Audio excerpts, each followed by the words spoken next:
Ini kita akan membahas persatuan dan kesatuan. Harap buka buku paketnya halaman 100.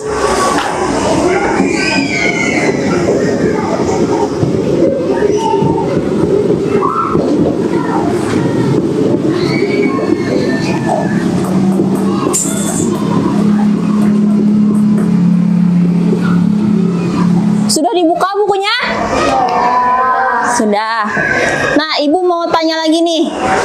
Pernahkah kamu ikut acara adat atau budaya di Kalimantan Selatan? Pernah?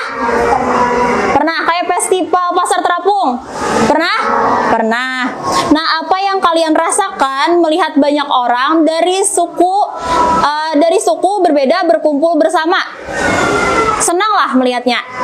Senang. Bahagia? Oke.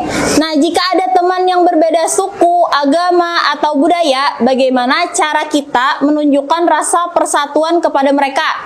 Dengan saling tolong kemudian gotong apalagi kerja sama. Nah, tujuan pembelajaran kita hari ini yaitu yang pertama, melalui kegiatan pengamatan pada video pembelajaran, peserta didik mampu memahami sikap yang mencerminkan persatuan dan kesatuan di lingkungan masyarakat. Yang kedua, melalui kegiatan diskusi kelompok berdasarkan cerita, peserta didik mampu menganalisis faktor yang mempengaruhi terjadinya hambatan kerjasama dalam masyarakat akibat kurangnya persatuan dan kesatuan. Yang ketiga, melalui kegiatan diskusi kelompok berdasarkan cerita, peserta didik mampu mengevaluasi solusi untuk menyelesaikan masalah akibat kurangnya persatuan dan kesatuan dalam masyarakat. Yang keempat, melalui kegiatan presentasi kelompok, peserta didik mampu menyampaikan hasil diskusi tentang cara menjaga persatuan dalam keberagaman secara lisan. Oke, sepertinya kalian kurang semangat nih. Kita ice breaking terlebih dahulu. Bisa tepuk semangat? Tepuk semangat! Kurang semangat, sekali lagi. Tepuk semangat! Oke, selanjutnya Ibu akan menayangkan sebuah video pembelajaran. Harap disimak dan diamati dengan baik, supaya kalian dapat memahami video pembelajarannya.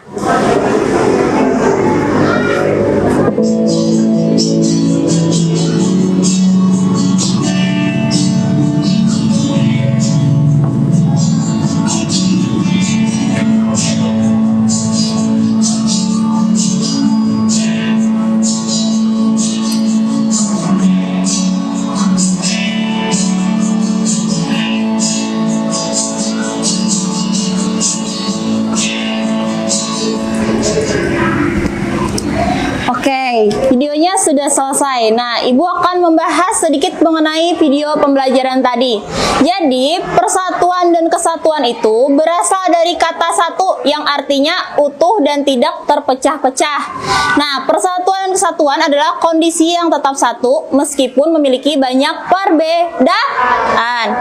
Nah, persatuan dan kesatuan bangsa Indonesia tercermin dalam semboyan kita yaitu Bhinneka Tunggal Ika. Bhinneka artinya? Tunggal artinya? Kalau Ika? Nah, jadi arti semboyan itu adalah walaupun berbeda-beda tetapi tetap satu. Bhinneka Tunggal Ika dapat kita temukan dalam lambang negara kita yaitu Garuda Pancasila seperti gambar di atas. Nah, jadi yang di bagian pita putih itu tulisannya Bhinneka Tunggal Ika. Nah, bangsa Indonesia tidak menjadikan perbedaan sebagai alasan untuk terpecah belah. Bangsa kita justru gemar bergotong royong dan tolong menolong tanpa memandang perbedaan. Oke, karena itulah bangsa Indonesia dapat hidup rukun meskipun memiliki berbagai keragaman. Nah, di sini selanjutnya Ibu akan memberikan sebuah video berita. Jadi si videonya itu adalah kerja sama antar warga. Silahkan disimak.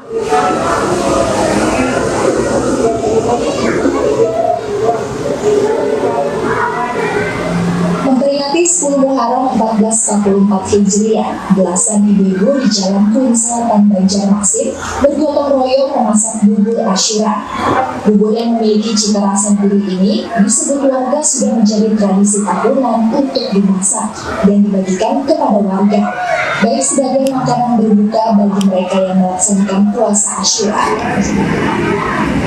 Oke, itu tadi video berita mengenai warga membuat bubur Asyura. Nah, dalam video tersebut terdapat pesan moral, yaitu tradisi bubur Asyura menunjukkan kebersamaan dan warga bergotong royong memasak bubur lalu membagikannya kepada semua orang tanpa membeda-bedakan. Kegiatan ini juga mengajarkan kita untuk peduli, berbagi, dan menjaga budaya warisan dari orang terdahulu.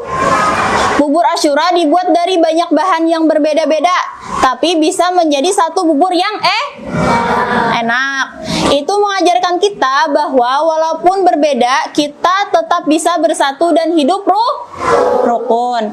Oke, selanjutnya kita ice breaking menggunakan media pembelajaran konkret, yaitu menempelkan gambar. Nah, silahkan perwakilan kelompoknya maju ke depan. Nah, di media ini caranya yaitu cocokkanlah setiap gambar dengan kalimat yang sesuai lalu tempelkan pada tempat yang tepat. Jadi nanti pian bisa memilih di antara 6 kotak ini, lalu nanti keluar tuh soal nomor berapa. Nah, silahkan bacakan soalnya lalu sesuaikan dengan gambar yang telah tersedia. Oke, kita mulai dari kelompok 1. Mau kotak nomor berapa? Nomor 1. Oke, silakan baca soalnya nomor 2. Warga kampung bergotong royong membersihkan lingkungan tanpa membedakan perbedaan. Nah, silakan pilih gambar yang sesuai yang mana. Ya, silakan ditempelkan di nomor 2. Oke, jawabannya sudah tepat. Silakan duduk kembali. Tepuk tangan untuk kelompok 1. Selanjutnya, kelompok 2. Mau pilih kotak nomor berapa? 6. Nah, mendapatkan soal nomor 1. Silakan dibaca soalnya. Warga bersama-sama memperbaiki jalan rusak agar semua bisa lewat dengan mudah. Oke, silakan pilih gambar yang sesuai. Iya, sudah betul. Silakan duduk kembali. Tepuk tangan untuk kelompok 2. Sampai di sini, apakah ada yang ingin bertanya? Silakan, siapa yang mau tanya? Oke, Hafiz, silakan. Oke, terima kasih Hafiz atas pertanyaannya. Jadi Hafiz tadi bertanya, apa contoh sikap persatuan di dalam kelas? Jadi, contoh sikap persatuan di dalam kelas itu adalah misalnya kalian piket. Kalian memiliki jadwal kan untuk setiap harinya siapa yang piket? Nah, jadi di piket itu pasti kalian secara bergantian. Ada yang menyapu, mempel, atau membersihkan kaca, menyusun meja. Nah, kalian kan membagi tugas masing-masing tuh. Nah, itu adalah bentuk kerjasama, yaitu contoh persatuan dan kesatuan. Selanjutnya kita akan berdiskusi.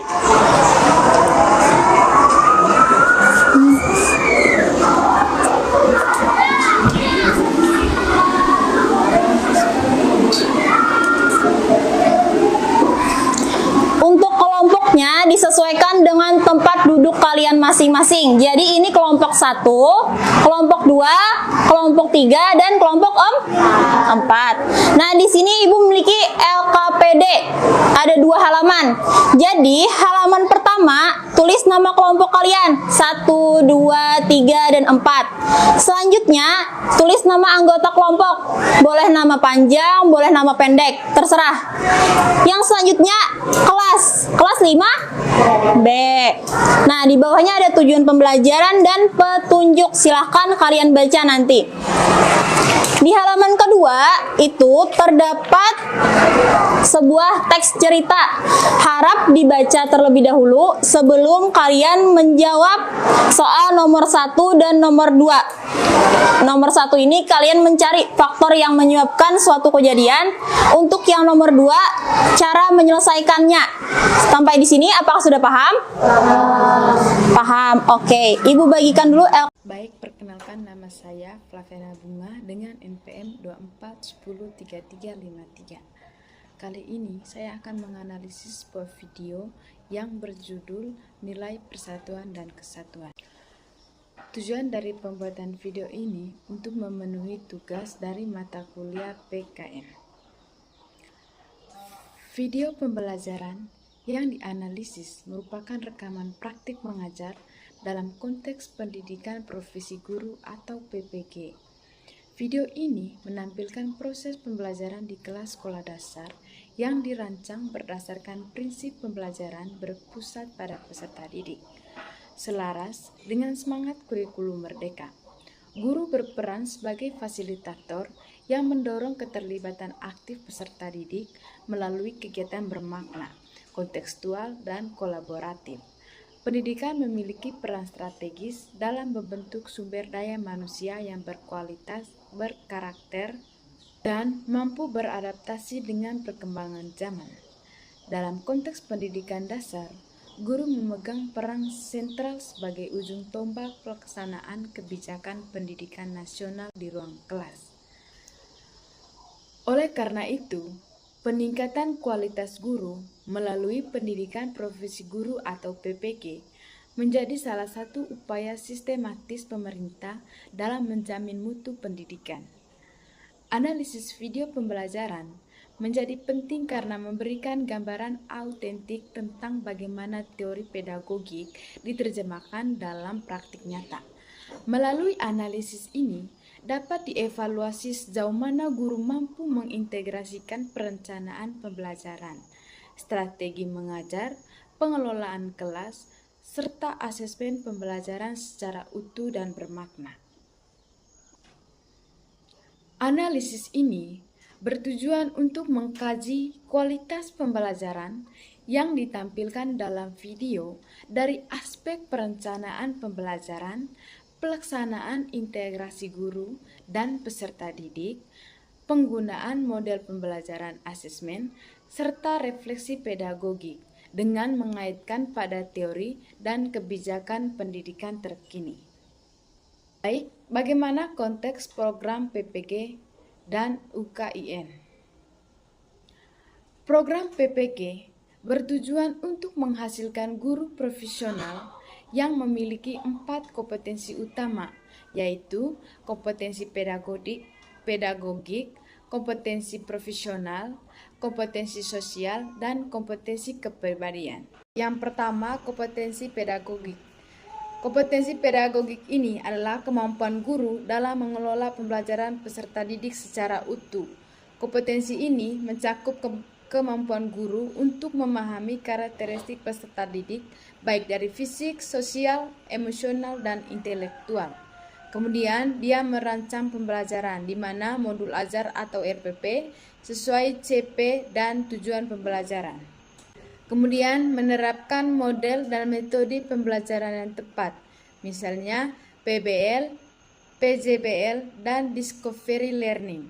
Kemudian, melaksanakan pembelajaran yang aktif, bermakna, dan menyenangkan.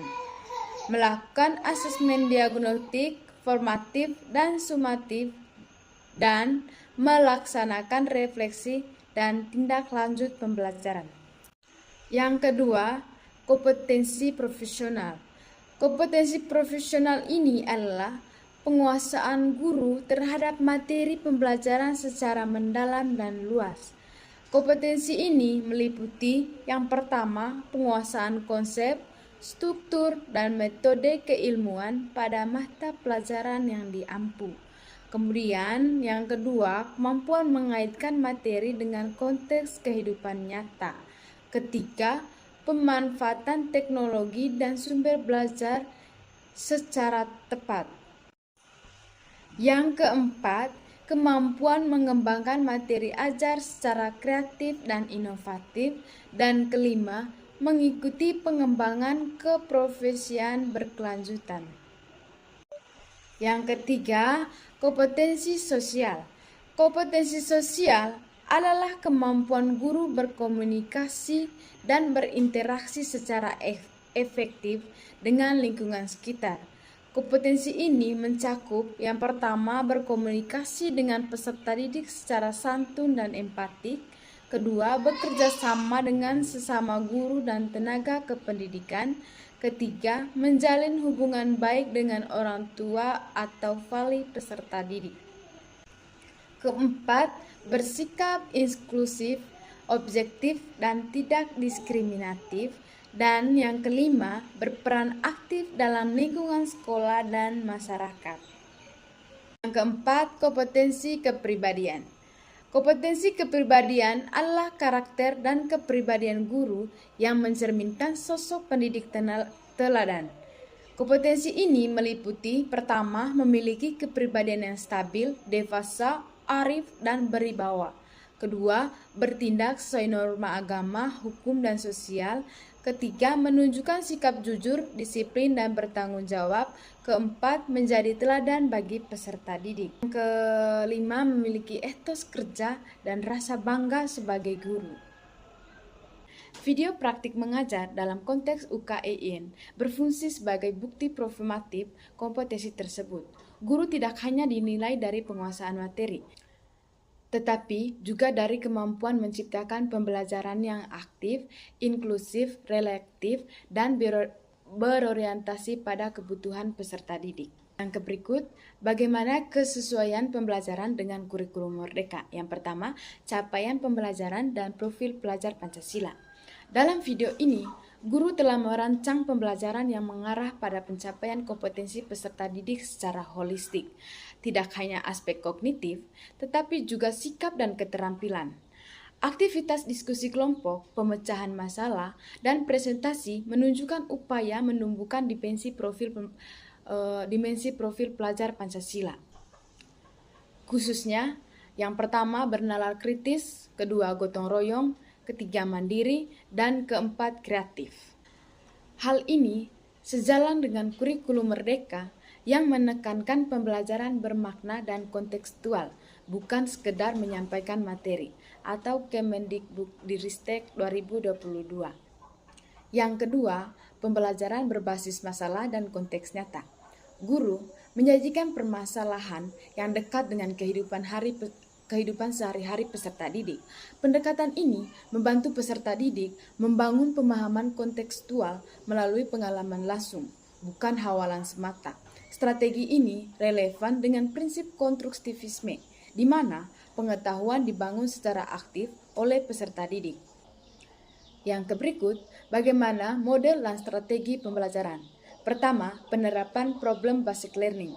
Video menunjukkan penerapan langkah-langkah problem basic learning, antara lain, yang pertama itu orientasi peserta didik pada masalah. Yang kedua, pengorganisasian peserta didik dalam kelompok. Ketiga, pembimbingan penyelidikan. Keempat, penyajian hasil diskusi. Dan yang kelima, refleksi dan evaluasi.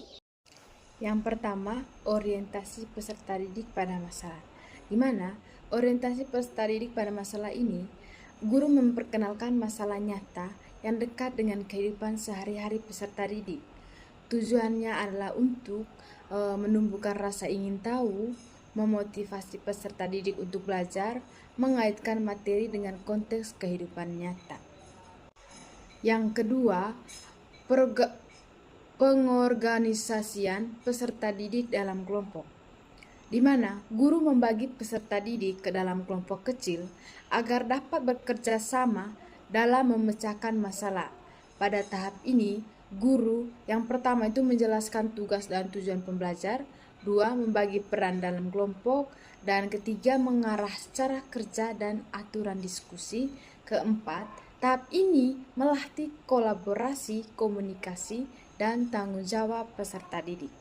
Dan yang ketiga, pembimbingan penyelidikan, di mana peserta didik mulai menyelidiki masalah dengan mengumpulkan informasi melalui pengamatan, diskusi, membaca sumber, atau percobaan sederhana.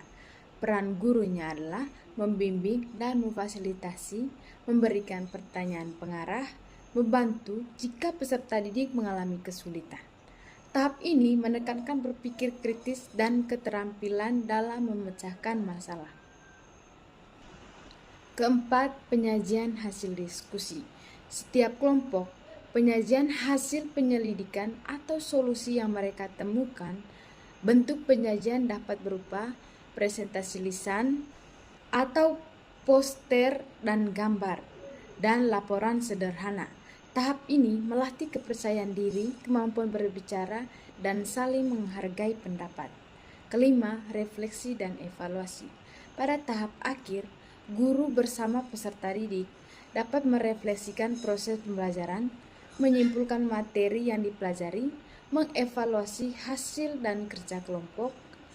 Refleksi membantu peserta didik memahami apa yang sudah dipelajari, kesulitan yang dihadapi, dan manfaat pembelajaran. Model PBL efektif dalam meningkatkan keterampilan berpikir tingkat tinggi atau HOTS, sebagaimana tampak ketika peserta didik diminta menganalisis, berdiskusi, dan menyimpulkan hasil pembelajaran secara mandiri. Yang kedua, pembelajaran kolaboratif. Peserta didik bekerja dalam kelompok kecil, saling bertukar pendapat, dan belajar menghargai perbedaan pandangan. Guru berperan memfasilitasi, bukan mendominasi. Praktik ini mendukung pengembangan keterampilan sosial dan komunikasi peserta didik. Bagaimana peran guru dalam pembelajaran? Yang pertama itu guru sebagai fasilitator. Dalam video, guru tidak hanya menyampaikan materi, tetapi yang pertama, dia mengajukan pertanyaan pemantik, dan yang kedua, memberikan penguatan dan umpan balik, dan yang ketiga, mengarahkan diskusi tanpa menggurui. Peran ini sesuai dengan paradigma pembelajaran abad ke-21 yang menempatkan guru sebagai learning facilitator. Yang berikut, komunikasi dan pengelolaan kelas. Guru menggunakan bahasa yang jelas, ramah, dan komunikatif. Pengelolaan kelas dilakukan secara positif dengan memberikan apresiasi terhadap partisipasi peserta didik. Hal ini menciptakan iklim belajar yang aman dan menyenangkan. Yang berikut, bagaimana keterlibatan peserta didik? Yang pertama, peserta didik tampak aktif, bertanya, menjawabkan pertanyaan, berdiskusi, dan menyampaikan hasil kerja kelompok mereka. Aktivitas ini menunjukkan pembelajaran tidak bersifat satu arah. Keterlibatan aktif peserta didik merupakan indikator penting keberhasilan pembelajaran bermakna. Bagaimana asesmen pembelajaran? Yang pertama, asesmen formatif. Guru melakukan asesmen formatif melalui yang pertama, observasi proses diskusi, tanya jawab, refleksi di akhir pembelajaran. Asesmen ini digunakan untuk mengetahui pemahaman peserta didik secara langsung dan memberikan umpan balik yang konstruktif. Refleksi dan penutup. Pada bagian penutup, guru mengajak peserta didik merefleksikan pembelajaran yang telah dilakukan. Kegiatan refleksi ini penting untuk memperkuat pemahaman dan membangun kesadaran belajar peserta didik. Yang berikut, kelebihan pembelajaran dalam video. Beberapa keunggulan yang dapat diidentifikasi. Yang pertama, pembelajaran berpusat pada peserta didik. Kedua, penggunaan model PBL yang tepat. Ketiga, interaksi guru dan peserta didik yang positif. Dan yang keempat, pembelajaran kontekstual dan bermakna. Kelima, selaras dengan kurikulum merdeka dan profil pelajar Pancasila. Catatan reflektif dan saran perbaikan. Meskipun pembelajaran sudah berjalan baik, terdapat beberapa hal yang dapat ditingkatkan. Yang pertama, optimalisasi penggunaan media pembelajaran visual. Kedua, penguatan diferensiasi pembelajaran yang sesuai kebutuhan peserta didik. Ketiga, pendalaman refleksi peserta didik melalui jurnal atau asesmen tertulis singkat. Dan yang keempat, refleksi ini penting sebagai bagian dari pengembangan profesional guru secara berkelanjutan. Baik, kesimpulannya.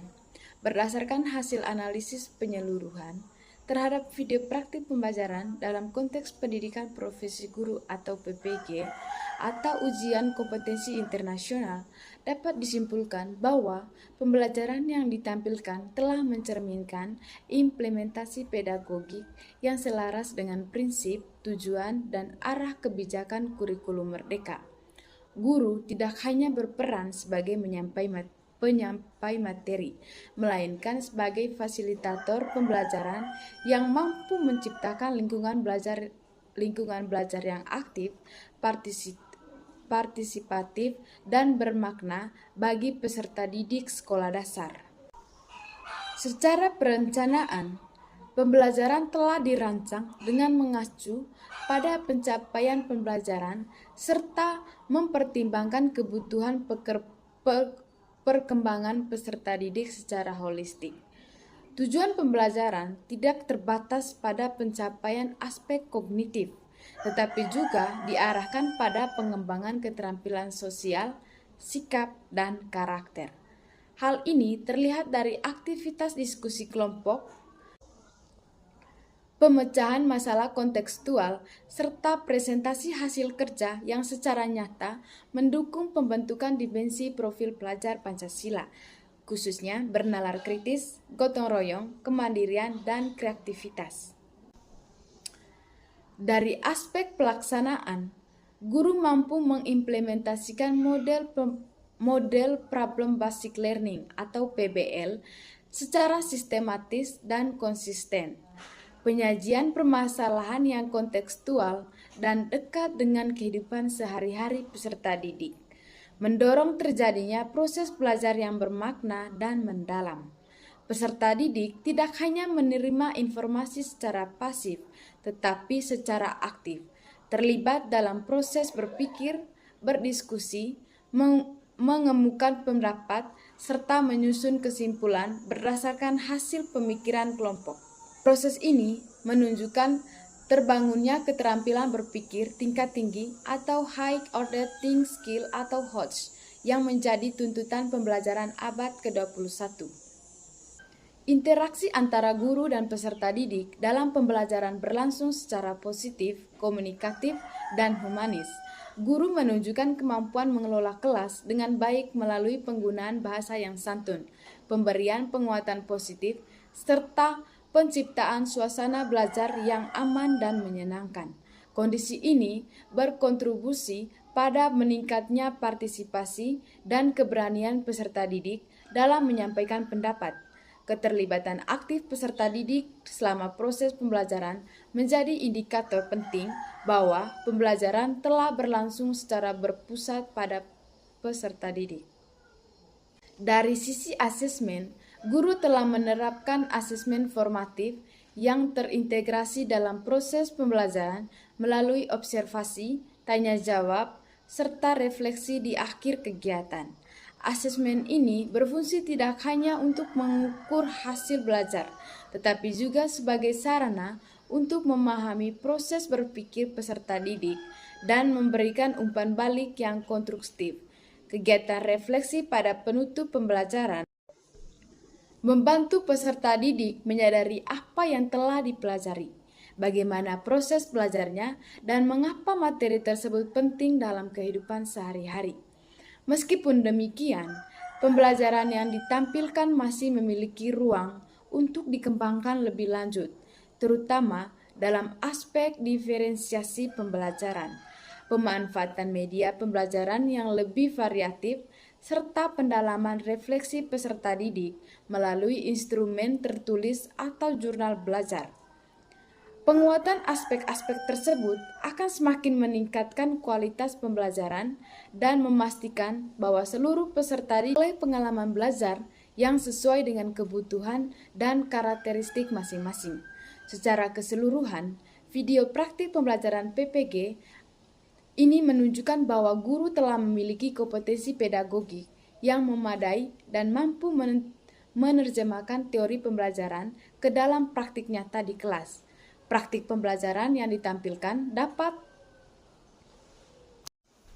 dikategorikan sebagai praktik baik dalam implementasi kurikulum merdeka di sekolah dasar, dengan refleksi berkelanjutan dan pengembangan profesional yang konsisten. Pembelajaran semacam ini berpotensi memberikan kontribusi signifikan terhadap peningkatan mutu pendidikan dasar, serta pembentukan peserta didik yang berkarakter kritis dan siap menghadapi tantangan masa depan. Baik, terima kasih. Itu saja video analisis dari saya. Mohon maaf jika ada tutur kata atau tindakan yang tidak berkenan di hati selama saya menganalisis video ini.